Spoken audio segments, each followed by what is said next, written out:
So the economic structures and the enterprises of the transformation age will mimic that and give rise to it. And if they don't, they will simply not be functionally fit for the environment that is arising literally as we speak. This is Straight Talk in the COVID economy, and my name is Larry Quick.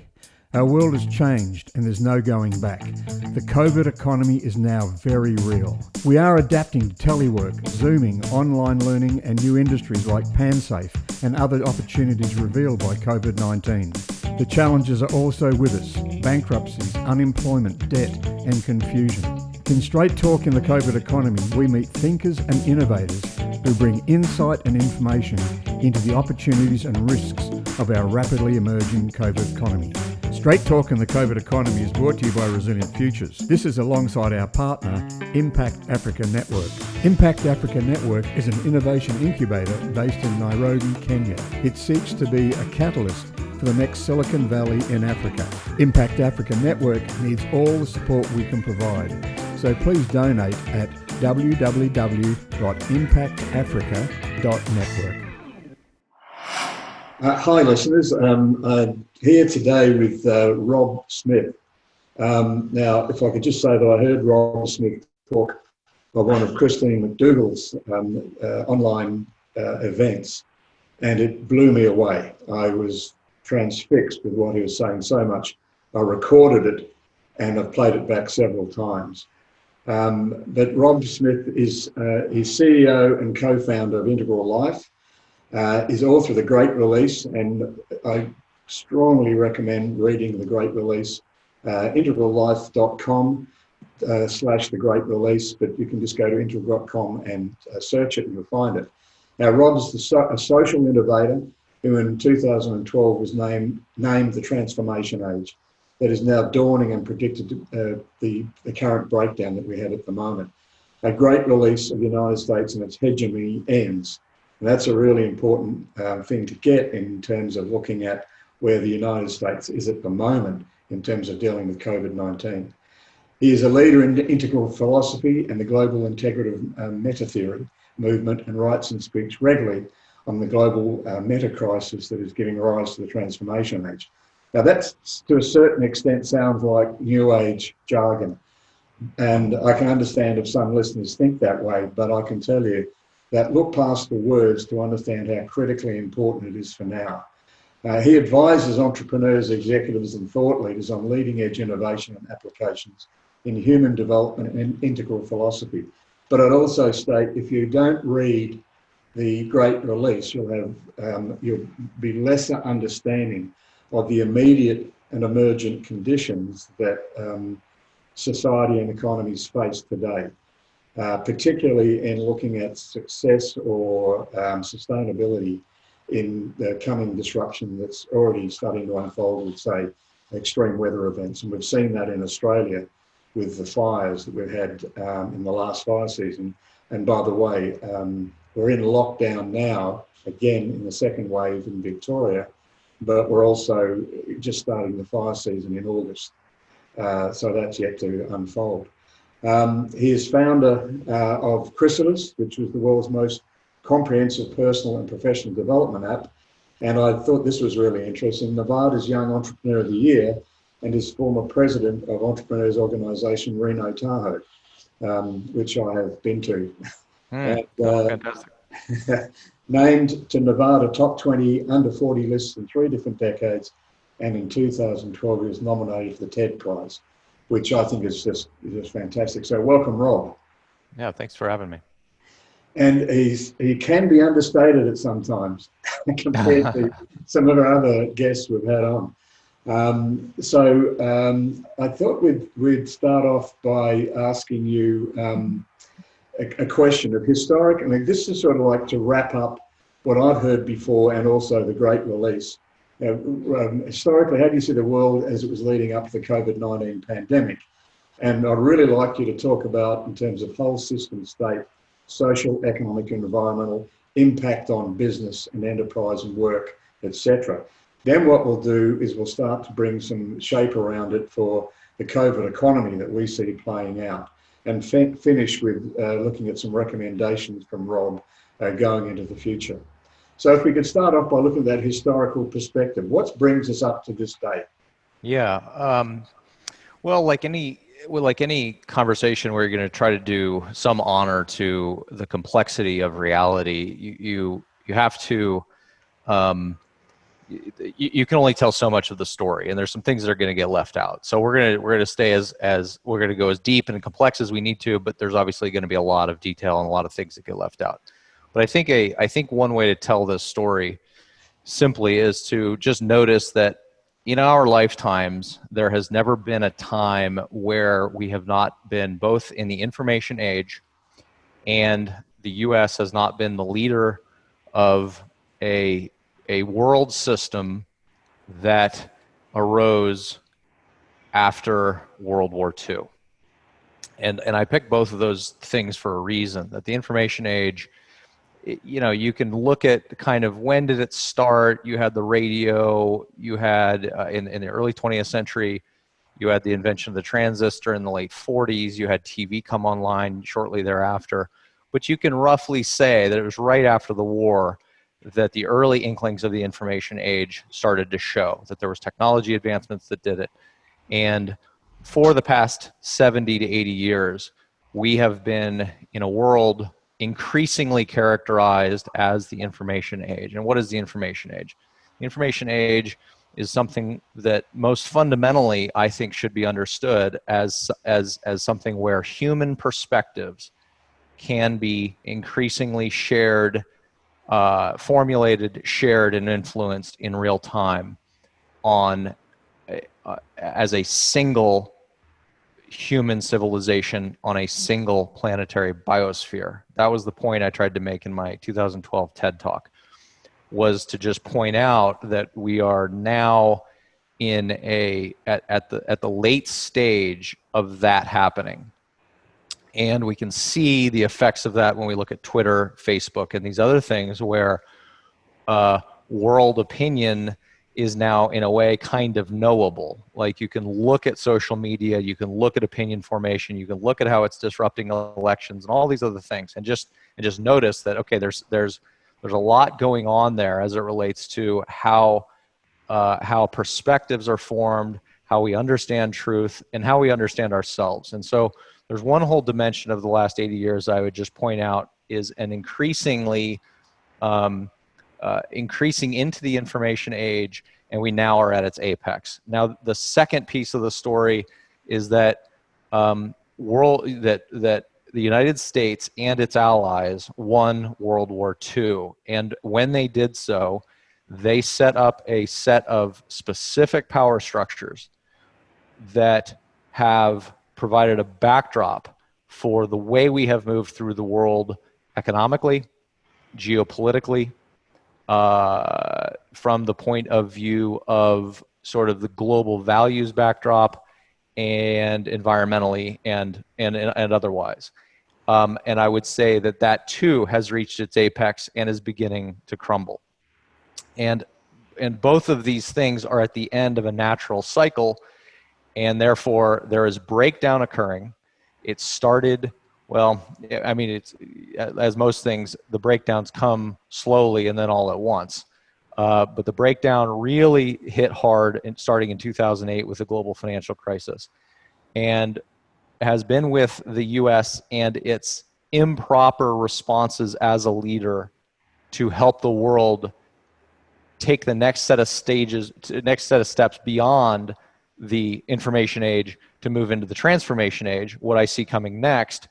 But the U.S. failure to do so, because fundamentally what we notice from complex systems is that when a system sort of wins its ecosystem, when it becomes the apex predator, usually it doesn't give up its power until it is forced to. Usually it doesn't get smart until it has to. Usually it has to go through a lot of suffering in order to get wise. And the U.S. is no exception here.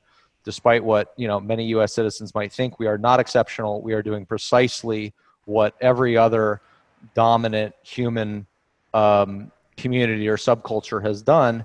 And so we're making a lot of the same mistakes. Power has accrued to the wrong people to groups who have increasingly consolidated their power and therefore making decisions that are suboptimal for the whole. And that would be the whole if we think about the United States. It's also suboptimal for the whole if we think on a planetary wide basis. And that has made us fundamentally irresilient. It's made the United States irresilient. It's lowered the overall system IQ of the country and has lowered the overall system IQ of the planet.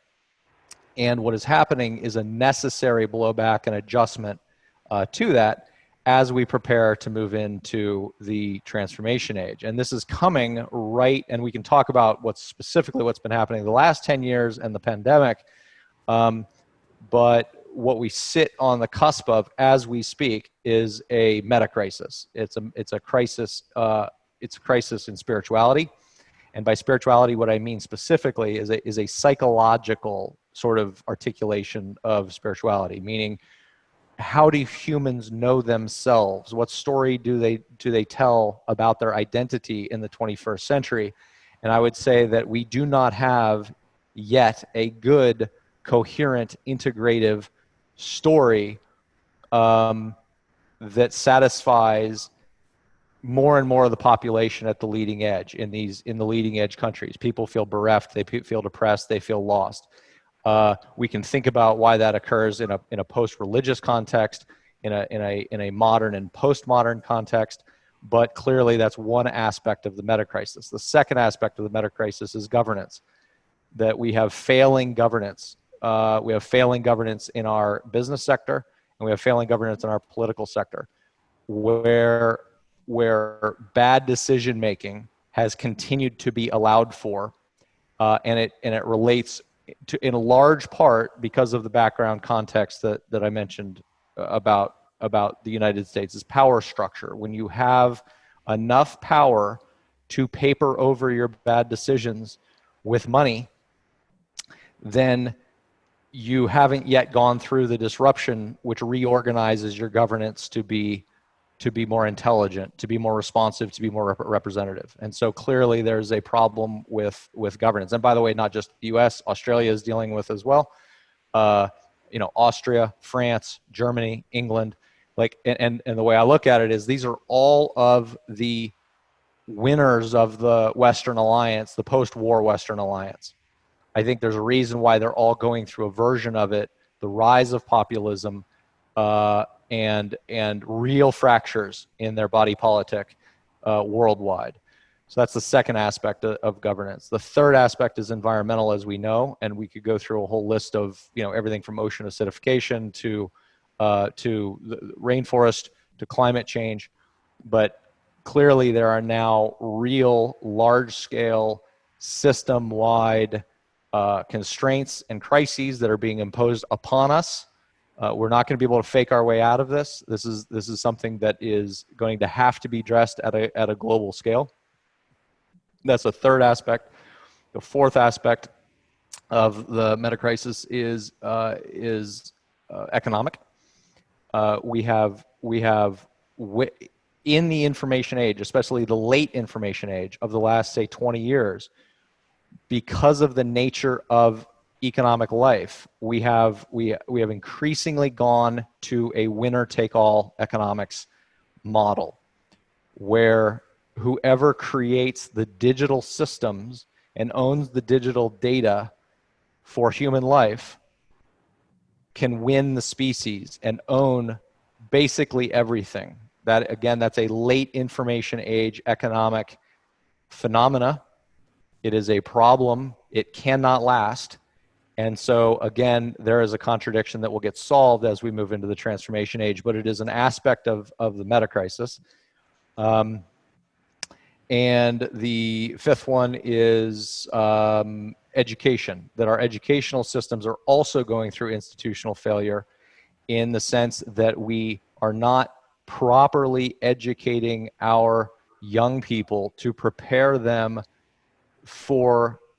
to move from what we would say translational education, which is knowledge-based education. And by the way, it's absolutely necessary, but not sufficient anymore, to transformative education, where literally the size of their self, the size of the people, the complexity of the people that we're raising gets up-leveled in order to understand and navigate and sense make in the world that we're in, which is complex, and people are no longer drowning amidst that complexity. And there's a way to do that. It requires transformative education that expands worldviews, gets people more comfortable in sense making amongst volatile, ambiguous environments.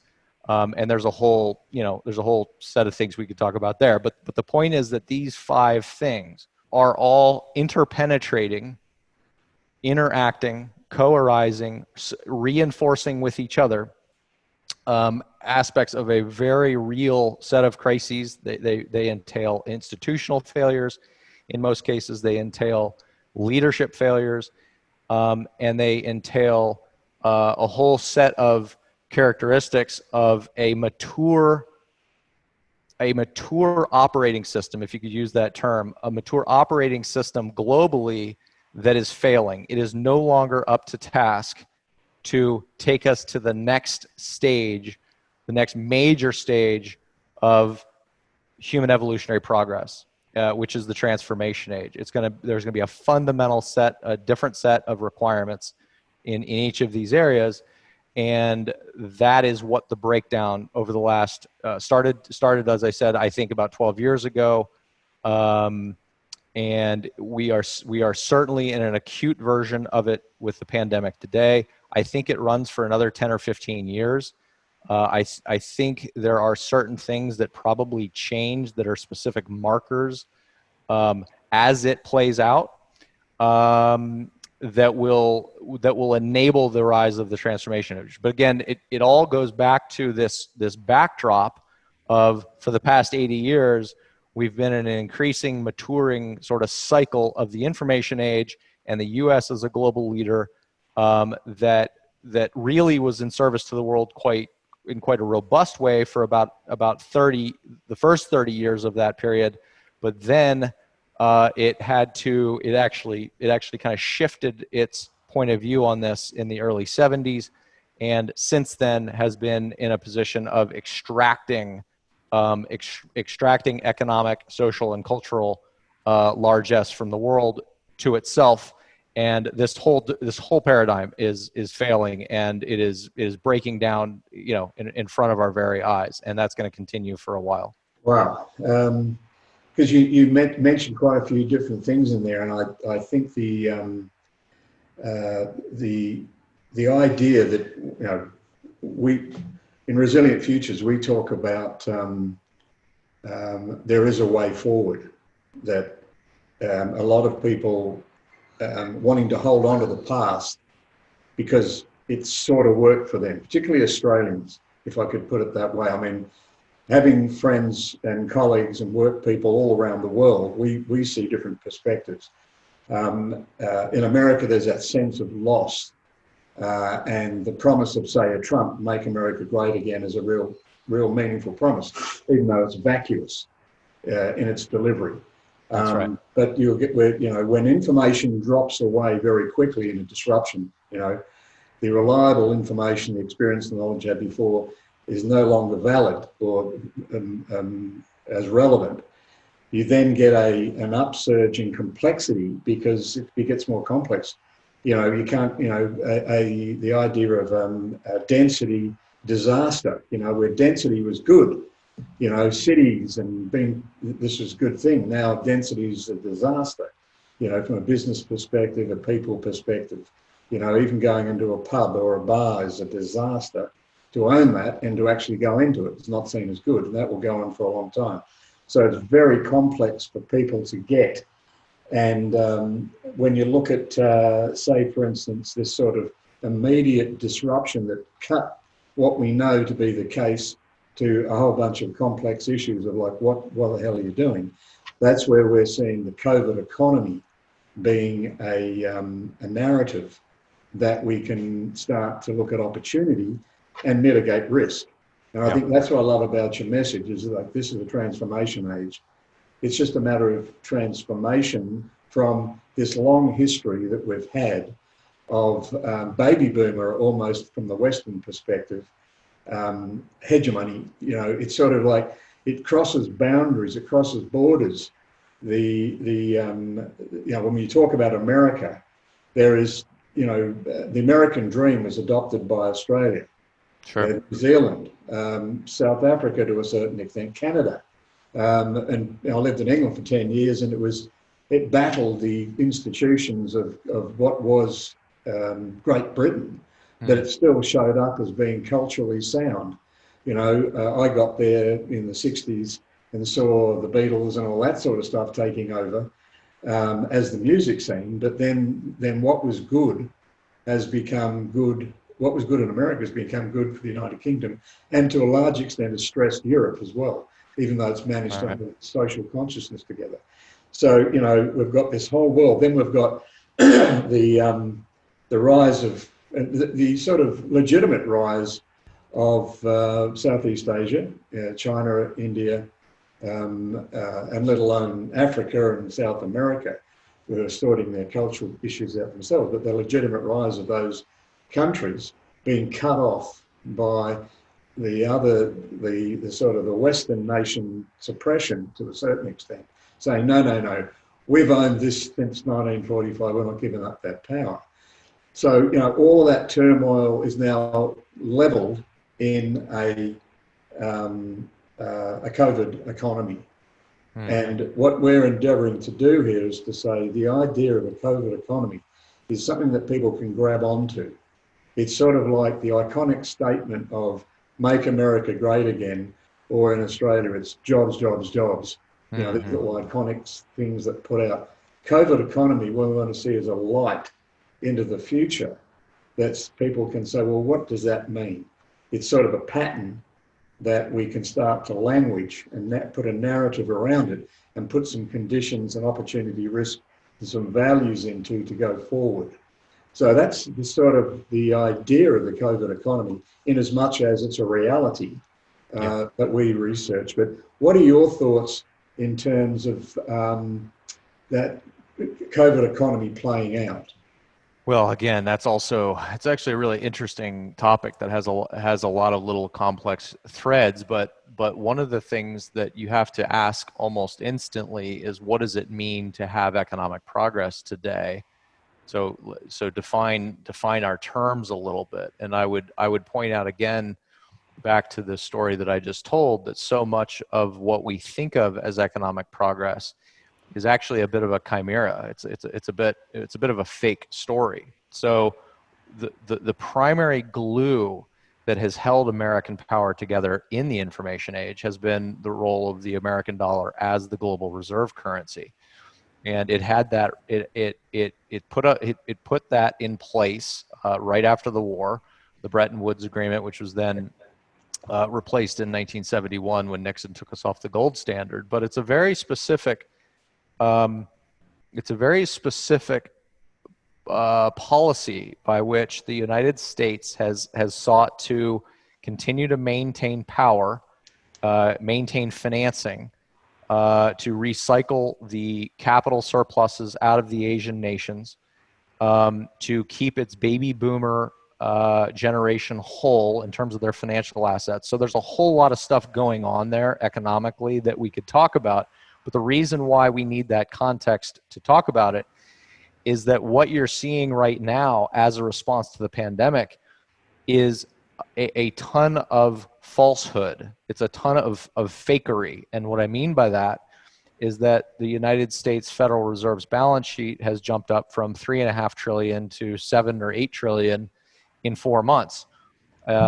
This is an extraordinary level of infusion of nothing but printed money into the financial assets and the financial asset classes in order to prop up Wall Street, in order to maintain liquidity in both the global and the domestic economic systems. And so the moment you ask yourself, well, what does the COVID economy look like?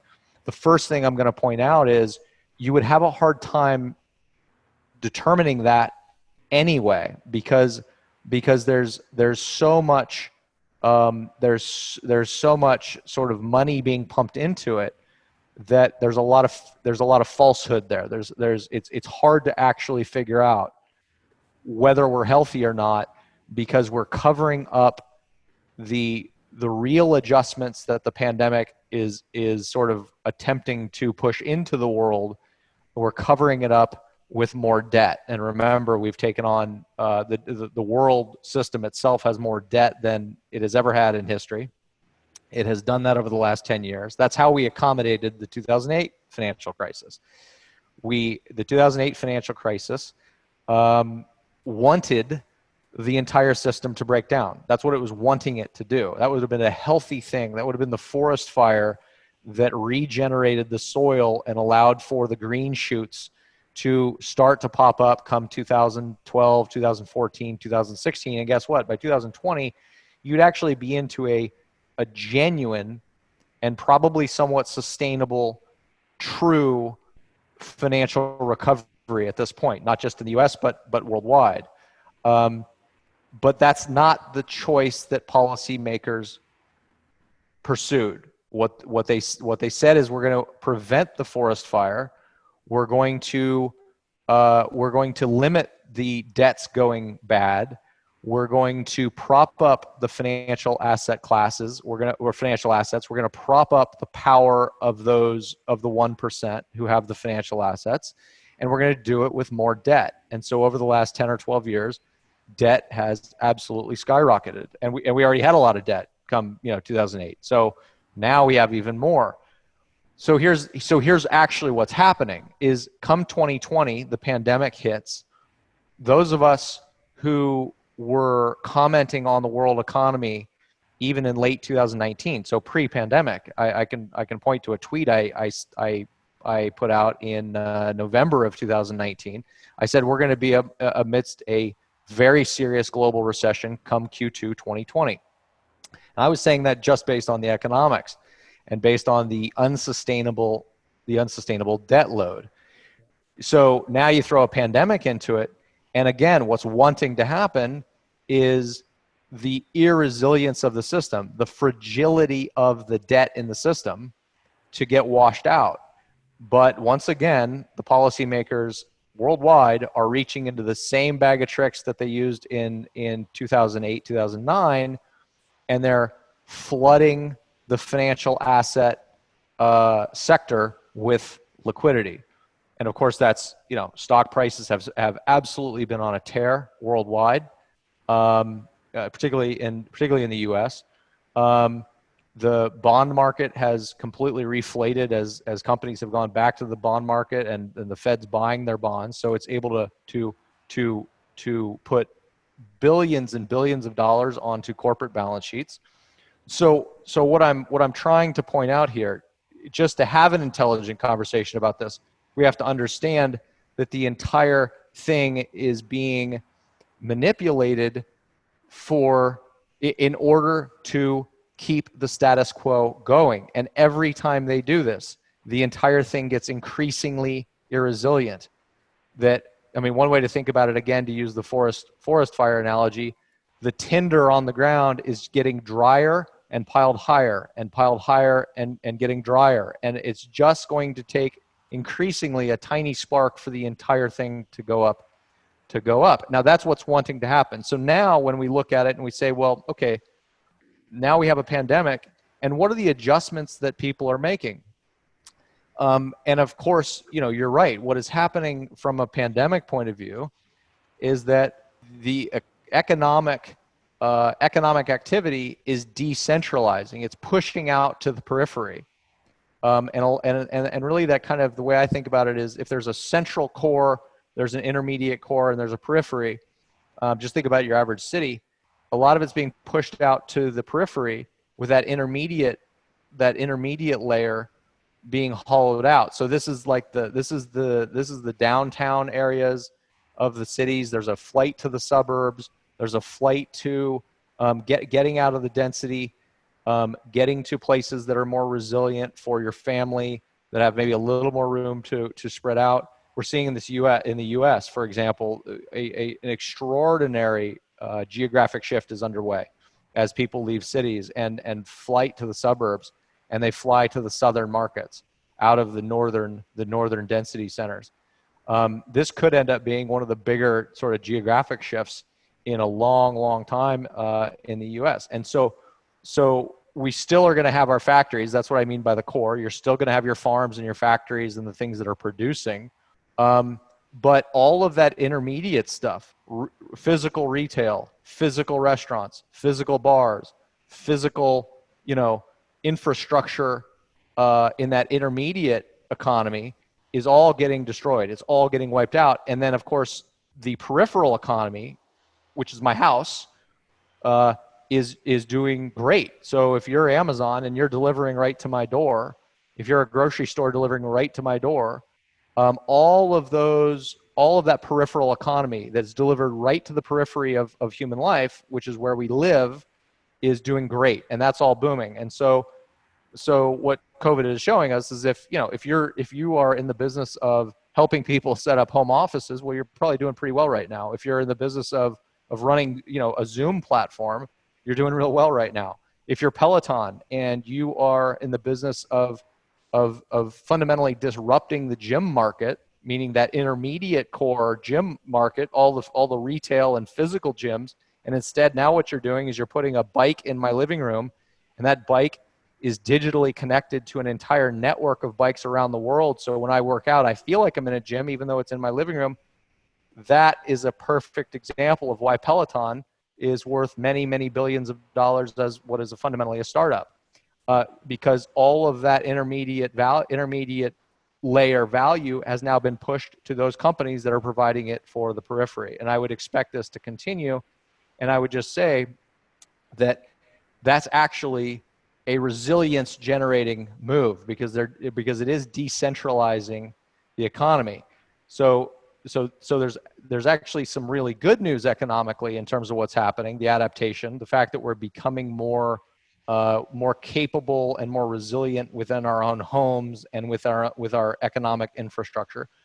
But I would also point out that there's a lot of false signal in what we're looking at. There's a lot of falsehood because there's so much of the system that has still been propped up and we haven't seen reality yet. So I predict that we're going to still see depression-like crash in the stock market, depression-like wipeout of debt, a wipeout of asset values, and we're going to see some real suffering because we cannot continue to solve a debt problem, which is fundamentally a solvency problem, with liquidity. At some point, that stops working. But that's my view of kind of where we are and what's happening and some of the adaptations that are occurring. If I could say that what we're seeing as the COVID economy is a people's conversation, a people's revolution as such. That I think what you've put there is extremely valid. We talk about a debt bomb. Is there going to be a jubilee? Is there going to be, because this mountainous debt of domestic and sovereign debt, which at the end of the day, sovereign debt is taxpayer debt, which is domestic in some shape or form. It's too big to carry. With at the same time, I think where the US hegemony actually survives is because it managed to get the reserve currency of the US dollar off the English pound. Yep. And right. When you can print money and do whatever you want and stick as much, when you just say that the Federal Reserve balance sheet automatically increased by $1 trillion or so dollars, it's like, how did you do that? They literally they generated $4 trillion out of thin air using what is fundamentally just a database entry. That's right. They put it into the banking system, and the banking system floated through Wall Street and hedge funds and propped up the corporate bond buying and stock prices and the whole thing. That's right. And we also, I think an extension of that is that you've got this debt bomb, you've got the craziness of some of the exotics in the market, such as CLOs, which is the 2020 version of a CDO, about to collapse. You've got a whole range of different things that are happening, but the average guy doesn't understand this. And what we're looking for is people, like as innovators, who have got sense of control on what they're doing to be able to take their stand. And the one sort of question that we ask in all of our programs and have done is what do you value? So like when we talk about an innovator or an entrepreneur or whatever you want to call it, an early adopter, a early majority or in the sort of product cycle, we say, well, what do you value? What is it that you value that you really want to make happen? Because, if you value, what we've found, it generally gets back to very spiritual terms, as we've talked about, but not necessarily spiritual in a religious way, but it's like the spirit of the human being, the human spirit that says, I value my family. I love, well, why do you do that? I love them. Well, you can't describe love, you just know when you've got it, but you can't describe it. So, getting people realigned, engaged at that level in business, in enterprise, because at the moment what we have are people, they used to be at home in a community that they valued, and the school that they valued and everything they valued. Then they would drive to work and something happened, or take transport to work and arrive in a bank that said, we are more than money, which is just a ridiculous set of values for a bank of the 21st century to have. They don't have those values, I'm going to drive to a supermarket that says we are the fresh food people. There's no supermarket chain can claim really to be fresh food people, when 85, 90% of the food on the rack, and even the fresh food isn't fresh because it's been in a refrigerator for 3 months. These sorts of iconic statements that are made, by, Cheerios for children, the healthy way to go with 50% sugar. They have to be able to align, as we said in Disruptive the book. You've got to align your values with the values you're putting out as an organisation. Otherwise, you're going to get unpicked very quickly when things start to unravel. So this question of values and what is it that you value? For me, it's my wife, my kids, and my 11 grandkids. In this part of my life, it's more important leaving a legacy than earning $1 million, Sure. But what is it that you value if you're 30 and you've got your kids, or 25 to 30, got your kids, and you're there and you've got an MBA, which is most probably the most disastrous articulation that you could ever have if you just have that and nothing else. But what do you do as a family man, or as a person who's going to have a family in the future? I think if we don't locate it with the human at that level, we're going to get the other that takes place, which is the sort of fakery that people join in corporations or businesses. Sure. And I think from the COVID economy perspective, in the paper we've written, we jam that home. It starts with what you value. If you're going to go off piste or off course by saying, my values are the company's values, well, you better make sure the company comes into your home and looks after your kids and your family, which isn't going to happen. So in amongst all of this, what are the innovative moves that we need to make as we go through this emergence of a COVID economy, and not let those things that you've talked about there take over? The US, for me, as a global leader, is a lost cause. And I love my America, I love my United Kingdom, but both those countries aren't the greatest countries in the world.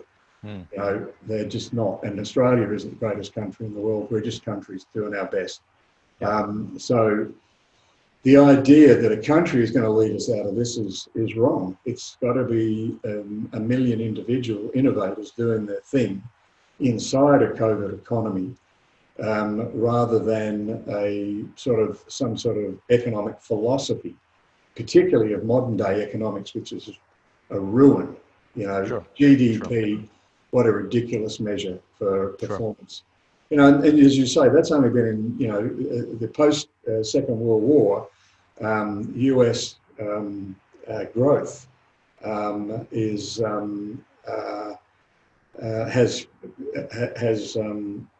promoted that to the point where we now have on television celebrity economists talking about stuff that no one understands. Right. Not many people understand what a recession is, and it's a bogus sort of state of play in economics, because of the way it measures itself through GDP, which most people don't understand. I've stood in boardrooms and said, so what are you worried about? And they said, we're worried about going to recession. So I said, do you know what a recession is? Well, tell me what a recession is.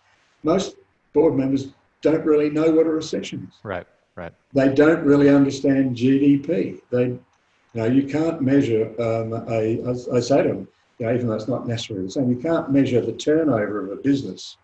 You can't measure a business's performance by its turnover.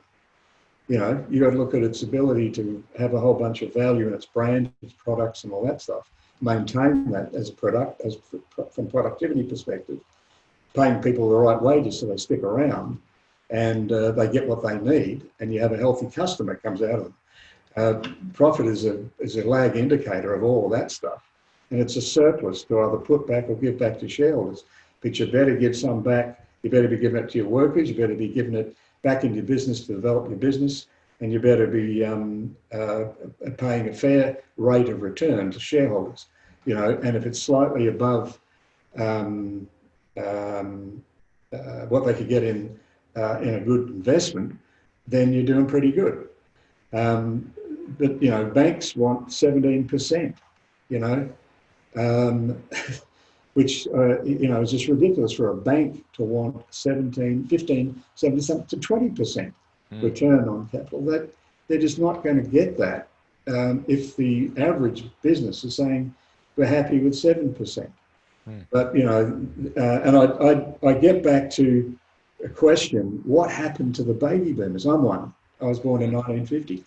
What happened to the Western baby boomers, which are all Western countries, and how did they actually lose their way from those early roots of the 70s? You know, it's a spiritual sort of loss. You know, why did we all become bankers and economic sycophants? You know, what happened?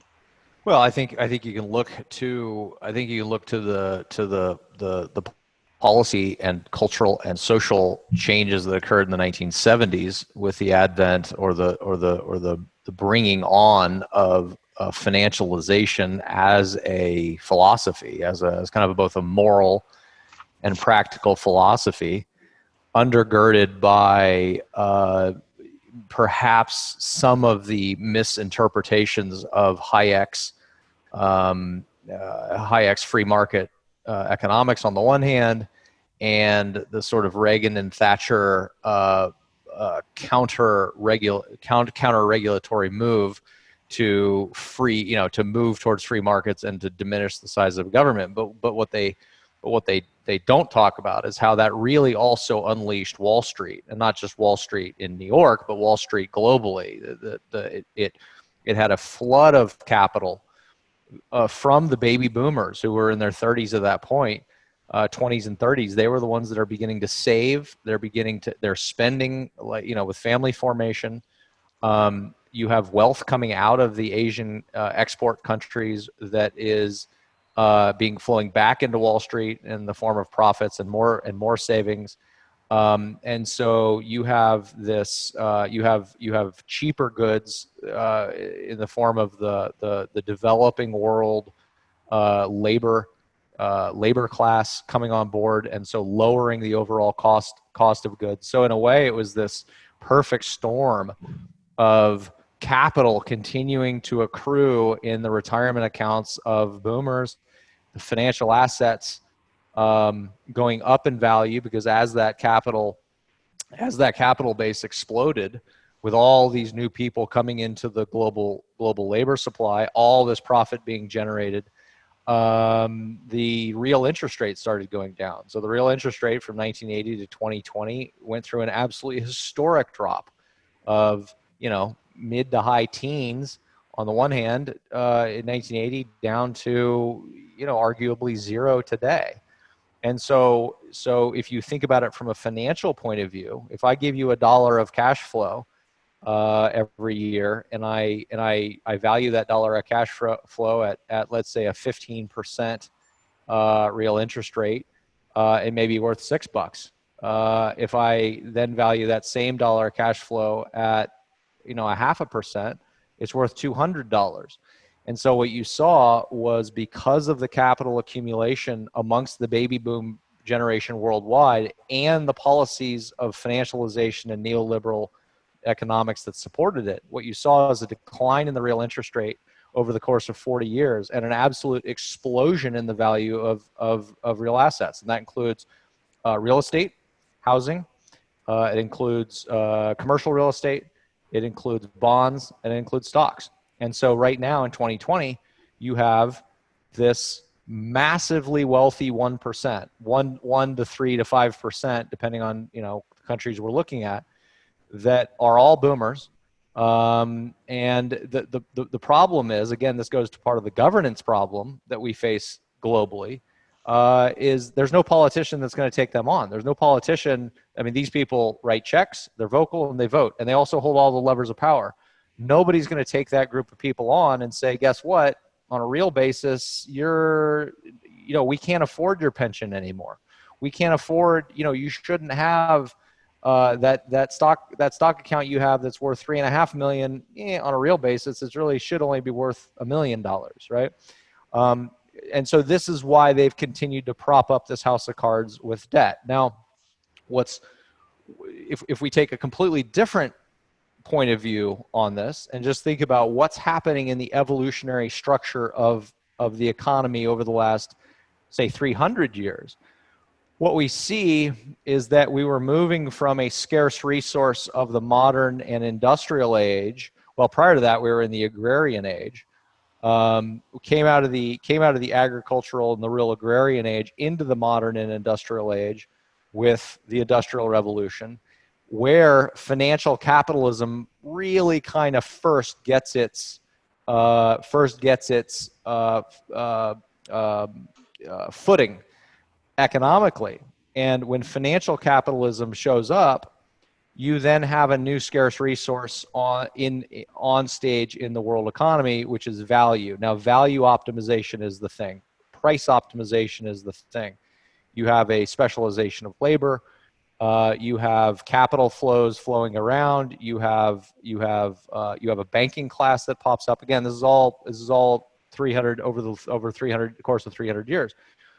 And value is the scarce resource, and that's what everybody is optimizing for. Well, when we move from the industrial age of, let's say, the 18th century, especially the 19th century and the early 20th century, and we begin to move into the information age, the scarce resource economically begins to change. And the scarce resource is no longer value optimization, it becomes meaning optimization, because people's felt scarcity in their real life continues to diminish. There's food on the table. We have industrialized agriculture now. We have industrialized production. We have stuff. We're now talking about retirement accounts. Sorry, we're now talking about retirement accounts. We're now talking about vacations. I mean, there's all kinds of luxury goods and services that are popping up, and you want to live a more meaningful life because your lower order needs economically are increasingly provided for. So meaning now is the primary scarce resource at the leading edge, and there's a new one coming on board, which is the scarce resource of the transformation age, which we'll talk about in a moment. But I want to stick on the information age for a moment. I want to stick on what's happening amongst our millennials. Millennials want to work for companies that provide meaning. They actually want you to address the spiritual aspect of the meta-crisis. So I've been telling CEOs for a long time, you are not fundamentally in business. Your number one business, especially as a leading edge company, is you're in the spiritual business. And what do I mean by that? Again, it is providing a set of values. It's providing a story that makes people feel animated and worthwhile existentially when they go and contribute every day. People want to go to work for Apple and feel like they're creating the world's most creative products. They want to go to work for these leading edge digital companies that they feel like are on mission for doing good in the world. And this gave rise to conscious capitalism, which I was involved with back in 2007 and 2008. There's a reason why it emerged then. The reason it emerged, again, is because the lower order or the earlier order of economic needs had been provided for, and now what people were looking for out of the workplace was shifting, and that value shift became more and more prominent, again, especially amongst our most recent entrants into the workforce, which is the millennials. So fast forward to 2020, and what we see now is a seismic generational conflict going on where the boomers are trying to hold on to the last remnants of their power and their wealth apparatus and the value of their wealth. The millennials are trying to claw their way into some position of economic security with family formation, getting some savings, getting a stock account established, being able to afford their first home. And they're finding it really, really problematic. They're finding it extraordinarily expensive for the reasons that we talked about. As real interest rates have come down, the value of houses continues to grow at 4, 5, 6% a year in all the countries we're talking about here. And so, and they lived through a financial crisis in 2008. And now they're living through another one in 2020. I mean, the millennials have had a brutal sort of bad hand dealt to them from the point of view of the overall evolutionary geopolitics, economics, and generational power structure. And I don't blame them for feeling really alienated by the ideology that people are telling them to believe in. So what happens with the transformation age is increasingly we're going to see these breakdowns. And what happens with the information age is the scarce resource increasingly becomes integration. It increasingly becomes unity. Leaders are emerging right now as we speak, economically, politically, environmentally, spiritually, educationally, who are running experiments, who are building the skills, and who have the mindset themselves as transformation age leaders. And what these folks are doing is they're able to integrate all of the prior values and structures within themselves, and they're able to give language to help unify people and build coalitions that are more integral, more integrative, more unified to create the economic structures or educational structures, the other things that will satisfy what the transformation age is seeking. Because after this period of breakdown, after this period of massive diversity and polarization and kind of power dissolution, the power breaking down and getting broken up, what you're going to have is a reintegration and a reorganization of power, and that's going to go across all these different areas. And it is going to be those leaders who are going to bring it into being, literally by the things they're doing today. So fundamentally, I'm quite optimistic. Now that's not to say that this is inevitable. There's actually some very serious traps that we could fall into, and we might, that don't make this inevitable. But the optimistic part of the story, if you look at what's happening with all of the fragmentation today, is this is a necessary set of processes that are underway from a global, social, cultural, evolutionary point of view, where people are becoming wiser, they're becoming more discerning, they're becoming more integrated, and they're becoming more resilient. It's happening literally day by day, moment by moment, in families and in organizations and in nations. And it's slow, and then it goes fast. And so that's actually, from a broad economic point of view, what we are doing is we are preparing for the rise of the transformation age. And by the way, the disruptive technologies that I think really enable the transformation age, things like quantum computing. I think we end up with free energy in the next 30, 40 years, functionally free energy. So, I mean, just real paradigmatic breakthroughs that give rise to the full transformation age, where human life will probably look a lot different than it does today, within 50, 60 years. So, well, we could go on forever because I think I've got more questions. I've got a huge amount of thinking and answers. But with every answer, there's another question. So just to sort of wrap up for this time, and I'm going to ask you back again. But what for enterprise, and I feel the need to say we've got to start thinking about the enterprise as distinct from business, if nothing else, to be able to put a different name on something that maybe isn't working. And being enterprising can be done in a variety of different ways, but particularly with a social sort of means and values that take it to be meaningful for people. I think the sort of I mean, I live in a small community, or we're in a small community called Wood End, just north of Melbourne, and we're in a real community with bush all around us, and et cetera.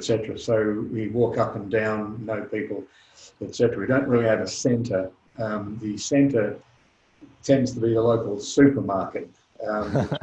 Gone from being a really small supermarket, we've bumped into this large sort of vacuous bloody warehouse type thing, and it is so lost in its own space, and you do bump into people, but it's sort of like bumping into people in a desert as opposed to a cozy little nook as it used to take place before. But and that's sort of a meme that's real for people. They just feel it's not the same as it used to be, but it provides an opportunity for the other part of the community to other part of the sort of the village to transform itself.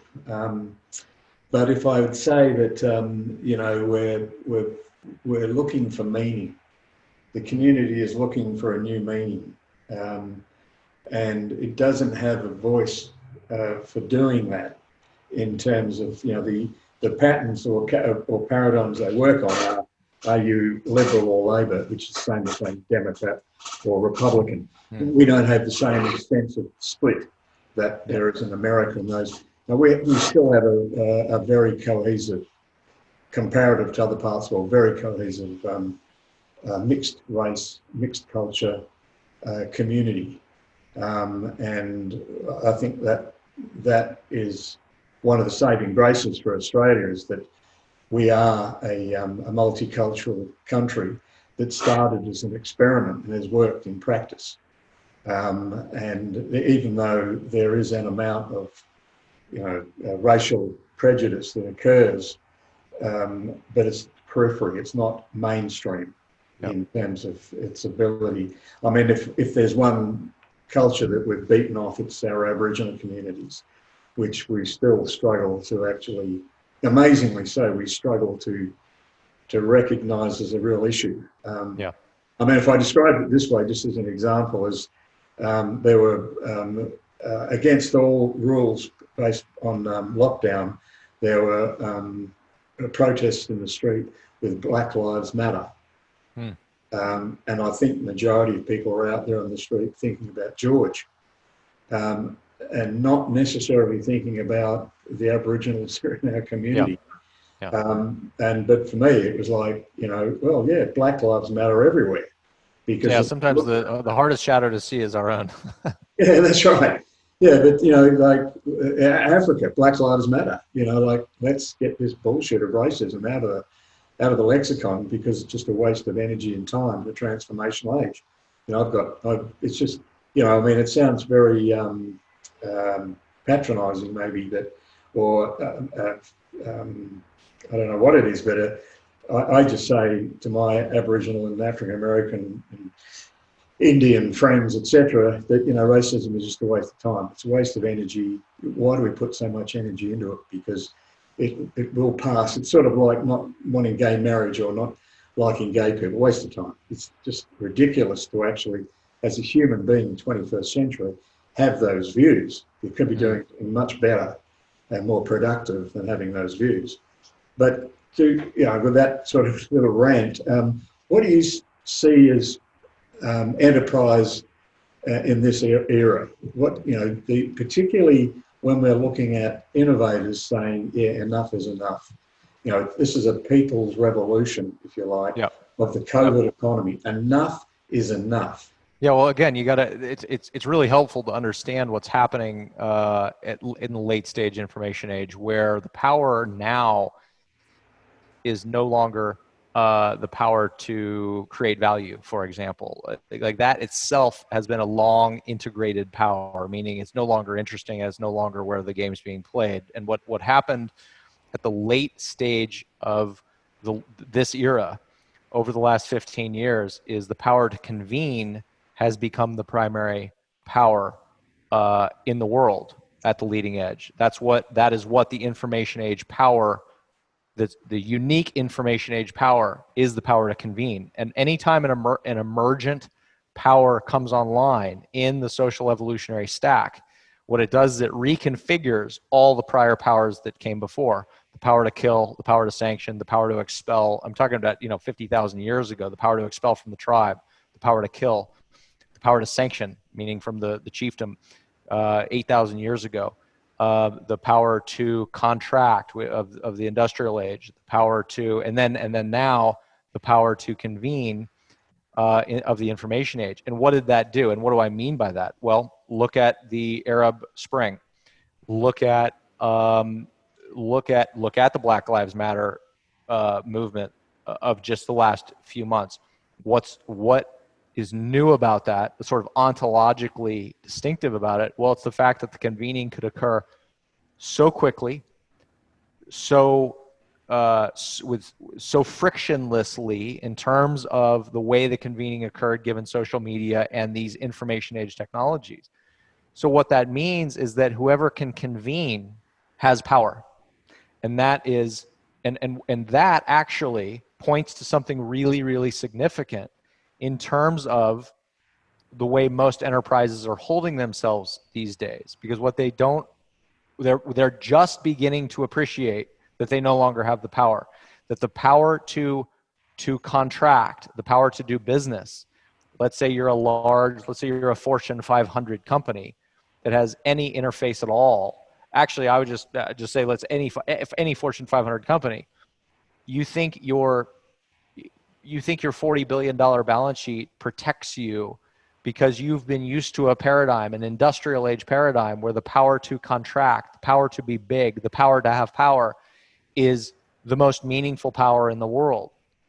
And it is true that in this late stage of American hegemony, that the way you've maintained that power is by having very good lobbyists in Washington, D.C., and by having very good investment bankers on Wall Street, and by reinforcing the nexus of the capital lobbying political nexus between New York, or between Wall Street and Washington, D.C. Like, that's worked for a while. But ultimately what the information age did is it came along and said, we're reconfiguring that power. It's no longer the most important power in the world. So if we can convene activist shareholders, we can now take you down with coming at you from the capital side. We can come at you from the brand side with boycotts. We can come at you, come at your executives and their misbehavior and their insensitivities. So over the last several years, every day, literally every day, we're seeing these enterprises get brought down by the leading edge power that is on the stage today. And so what that means is that enterprise itself means something very different. And so power itself is going to shift. It is no longer going to have the same kind of institutional monopoly that it has enjoyed the last many decades. Now, it will continue as well because these things take a long time to play out. But I guarantee you that every board of directors and every C-suite has gotten the message that they are going to have a very different mindset about how they navigate this world, how they navigate complexity, how they think about these issues in a more sensitive way, which means they have to become more complex. Fundamentally, all of that's saying that they have to be as complex as their environment. If you do not have at least information age leaders in terms of their own maturity of mind, their own maturity of worldview, they're toast. Those institutions are toast. And so these institutions are being brought down for reasons that are good evolutionary reasons, good Darwinian reasons, you could say. Like, they're not fit for the environment that they're in. They're not functionally fit. They're not functionally fit from the point of view of their leadership. They're not functionally fit in terms of how they're operating in the world. And they're being brought down. They're being made increasingly obsolete. And what comes online, again, with the transformation age, is the power to integrate. Those who can integrate all of the prior powers, those who can integrate diverse values, will increasingly be even more powerful than those who convene. Because right now what's happening is you can convene if you can speak to a single group of people and their values and their sort of outrage or what have you. But increasingly, the transformation age is going to be a move beyond that, with people who can bring more of the unity back to the diversity, the unum in the pluribus, as I like to say. Like, right now, we're all pluribus, we're all diversitas, we're all multiplex. That's the diversification of the information age. But what happens over the next 20 years there's a recongealing, a reorganization of unity. And it'll also be, as these spiritual narratives come online and people are reanimated with kind of a 21st century metaphysic, a 21st century sense of self. And what you're going to see is institutions that reflect that. And what does that look like? I think it means they're more cooperative oriented structures. So you're going to see, I think you're going to see cooperatives where power is shared amongst a collective of humans who are all contributing from the point of view of economically inside the building, or I suppose distributed around the world. This will be the enterprise of the future, because the value that is being provided, let's take Uber, for example. I like this example. In the transformation age, you shouldn't see an Uber arise where 10 founders create a platform that extracts most of the economic wealth from 3 million drivers. I'm not saying the drivers don't earn a living, but all of the economic value that was generated by the multi-billion-dollar platform that was created basically went to these founders because of the nature of winner-take-all economics.